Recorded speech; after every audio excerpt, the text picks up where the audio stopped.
in the shadowy corners of the internet. Few names evoke as much intrigue and respect as Anonymous, born in 2003 on the image board 4chan. This decentralized hacktivist collective has evolved into a powerful force against corruption, injustice, and abuse of power. With their iconic Guy Fawkes masks and their signature sign-off, "We are Anonymous. We are Legion. We do not forgive. We do not forget. Expect us."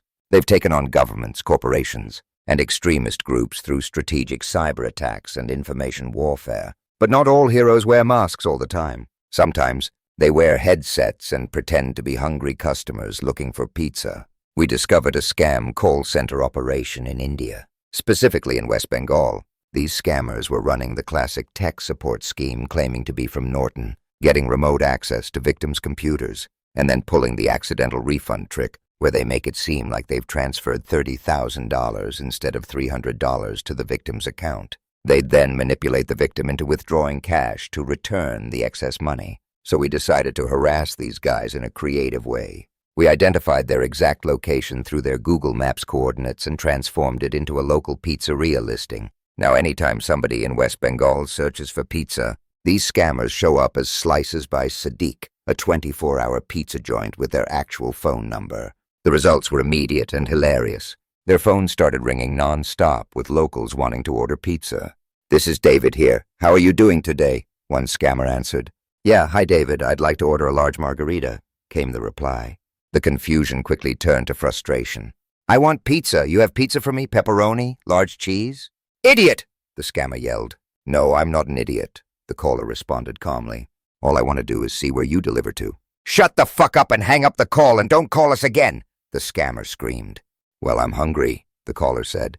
"It's lunchtime." After a barrage of calls, these scammers became increasingly hostile. One caller asked for a medium meat feast, please, only to be immediately hung up on. Another person asked about delivery areas, and the scammer called them an idiot. Someone even told them there were rats at their establishment, which sent the scammer into a rage. One particularly persistent caller mentioned his girlfriend was having an allergic reaction to their sauce and asked if they make it in-house. The scammer simply hung up. When hacking into their system, we discovered all their names Sadiq, hence the pizzeria name. Farhan, Dao, Chinu, Mark, Alice, Altamash, Fahad, and Alex. They were operating from computers that barely had 4 IPs on their table, not the 80 people working together they claimed during calls. The beauty of this operation was its simplicity. After these incessant pizza requests, the scammers would inevitably change their phone number to escape the harassment.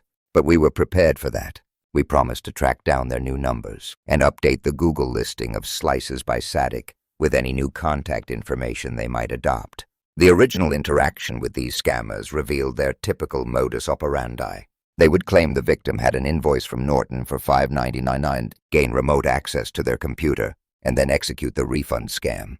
"Congratulations, sir. Now you got to successfully receive the cancellation and refund form in your computer screen," they would say before manipulating banking information on the victim's screen. What they didn't expect was that their remote access software could be reversed, giving us complete control over their system. At one point, we even restarted the scammer's computer right in front of his face while he was still on the call. "We freaking got him," was our celebration as we watched his confusion unfold. When the scammer tried to explain background noises by claiming 80 persons are talking together at the same point of time, we knew they were lying. Our analysis showed they were operating from a much smaller setup than claimed. After trolling them with nonsensical questions about voice-to-text features and deliberately mistyping information on their fake refund forms, we watched their frustration grow. Eventually, they transferred the call to a senior agent, likely because they suspected something was wrong. This is where anonymous operations shine, not just through sophisticated hacking, but through creative disruption that turns the tables on those who prey on the vulnerable. By creating a fake business at their exact location, we ensured that these scammers would be bombarded with calls from actual locals expecting pizza delivery. The aftermath was documented in a video showing the initial call where we contacted the scam center, followed by all the pizza ordering chaos that ensued.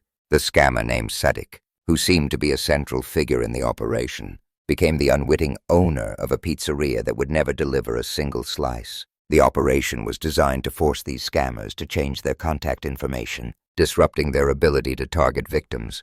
But more importantly, It exposed their methods and location to the world, making it harder for them to operate in the shadows. If you've seen this video, don't just laugh and move on. Take action. Share this information with friends and family who might be vulnerable to such scams. Remember that these scammers primarily target the elderly and less tech-savvy individuals. Call these numbers yourself using a Google Voice number to protect your identity. Order a pizza and help clog their phone lines. Leave reviews on their Google listing.